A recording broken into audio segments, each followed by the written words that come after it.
Nous allons apprendre à additionner des nombres relatifs, c'est-à-dire additionner des nombres positifs et des nombres négatifs entre eux. Pour découvrir les règles, je vous présente une activité. Alors cette activité, c'est Monsieur Chance qui se rend au casino et chaque jour, il joue à la roulette et aux machines à sous et on aimerait compléter le tableau qui présente ses gains de chaque jour. Le premier jour, il a gagné 80 € à la roulette et 12 € aux machines à sous. Donc, si on veut savoir s'il a gagné ou perdu, bah déjà, il a gagné 2 fois, donc forcément, il a gagné, c'est un gain. Et puis, pour savoir son gain, eh ben, on additionne 80 plus 12. Ça, c'est des choses qu'on faisait déjà avant. Donc, 80 plus 12 égale 92. Il a gagné 92 €. Passons au jour 2. Le jour 2, il a perdu 45 € à la roulette et perdu 75 € aux machines à sous.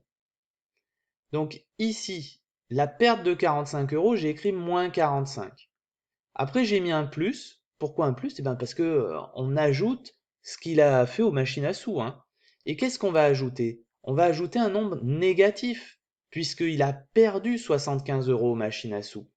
Donc ici, j'écris moins 45 plus moins 75. Un petit détail important ici, c'est que quand deux signes se suivent, comme là, plus, moins, on est obligé de mettre des parenthèses pour faire la séparation. C'est pour pas se mélanger. Donc ici, on écrit moins 75 entre parenthèses. Le moins 45, j'ai pas besoin de mettre des parenthèses. Pourquoi? Ben parce qu'il n'y a rien devant. Là, c'est vraiment parce qu'il y a un plus et un moins. Les deux signes se suivent, je suis obligé de mettre une séparation. Alors maintenant, il faut calculer cette addition de deux nombres négatifs. Ben, comment je fais? En toute logique, je réfléchis. Je perds 45, je perds 75. Donc, le résultat, il va être comment? Forcément, ça va être une perte. Vous êtes d'accord avec moi? Si je perds 2 fois, j'ai perdu à la fin. J'ai perdu combien? Eh bien, j'ai perdu la somme de mes deux pertes, c'est-à-dire j'ai perdu 45 plus 75 €. Donc, j'ai perdu au total 120 €. Donc, le résultat de moins 45 plus moins 75, c'est égal à moins 120. Passons au jour 3. Il gagne 23 € à la roulette et il perd 23 € aux machines à sous. Le calcul correspondant est donc 23 plus moins 23. Et ça va donner 0. D'accord? Je gagne 23 €, je perds 23 €, je n'ai ni gagné ni perdu. Donc le résultat est égal à 0. C'est le cas limite, donc c'est pas très intéressant. Passons directement au quatrième jour. Le quatrième jour, il perd 39 € et il gagne 64 €. Le calcul correspondant est le suivant, moins 39 pour la perte des 39 € plus 64 pour le gain des machines à sous, 64 €. Alors combien ça va donner ça? Bien, déjà réfléchissons. Est-ce qu'il a gagné ou perdu au total pour connaître le signe du résultat? Eh bien, il a plus gagné que perdu. Il a gagné 64 €. Donc forcément, à la fin, il aura gagné. Maintenant, la partie la plus dure est de savoir combien il aura gagné. Pour savoir combien il aura gagné, eh ben, ça correspondra à la différence des deux nombres, à la différence de son gain des 64 € avec sa perte de 39 €. Donc dans sa tête, il faut faire 64 moins 39. C'est l'écart entre les deux, la différence entre les deux. Et cette différence, elle est égale à 25. Donc, il a gagné 25 €. D'accord? Il faut imaginer qu'il gagne 64 €, on lui les donne, et après, on lui enlève 39 € dessus. Et bien, il restera combien? Il restera 25 €. Donc, moins 39 plus 64, c'est égal à plus 25. Passons au cinquième jour. C'est encore une fois des gains et des pertes mélangés. Donc là, il a gagné 13 € à la roulette et perdu 81 € aux machines à sous. Le calcul correspondant est plus 13 plus moins 81. Maintenant, pour connaître le résultat, il faut réfléchir de la même manière. Tout d'abord, le signe du résultat. Est-ce qu'il a gagné ou perdu? Eh bien, il a plus perdu que gagné. Donc forcément, à la fin, il a perdu de l'argent. Donc le signe, il va être négatif, c'est de la perte. Et puis pour connaître combien il a perdu, c'est comme pour le 4e jour, il va falloir trouver la différence entre son gain et sa perte, c'est-à-dire la différence, l'écart entre 81 et 13. Donc pour connaître cet écart, on fait la soustraction 81 moins 13. Et 81 moins 13, ça donne 68. Donc il a perdu 68 euros. Et surtout, quand on a à faire l'addition plus 13 plus moins 81, ça donne moins 68. Maintenant qu'on a le tableau de rempli, regardons les différents cas qu'on a pu voir. Alors le premier cas, c'est sur les 2 premiers jours, où on avait deux nombres de même signe, soit on avait gagné 2 fois, donc on avait 2 positifs à additionner, soit on avait 2 négatifs à additionner parce qu'on avait perdu 2 fois. Eh bien, lorsqu'on a deux nombres de même signe, pour les additionner, la règle est la suivante. On doit garder le signe des deux nombres et on additionne les distances à 0. Distance à 0, je vous rappelle, c'est pareil que partie numérique. Donc, pour le premier jour, on avait 2 positifs, donc le résultat était positif. Et pour connaître la distance à 0, la partie numérique du résultat, on a fait 80 plus 12. Pour le deuxième jour, les deux nombres étaient négatifs, donc le résultat est négatif. Et ensuite, pour connaître sa partie numérique, au résultat, on a additionné 45 et 75. Donc voilà comment on procède quand on a à additionner deux nombres de même signe. Donc c'est le premier cas. Le deuxième cas, on l'a trouvé lors du jour 4 et du jour 5, où on avait une perte et un gain, ou un gain et une perte, peu importe l'ordre. Alors dans ce cas-là, la règle est la suivante, on a deux nombres de signes contraires.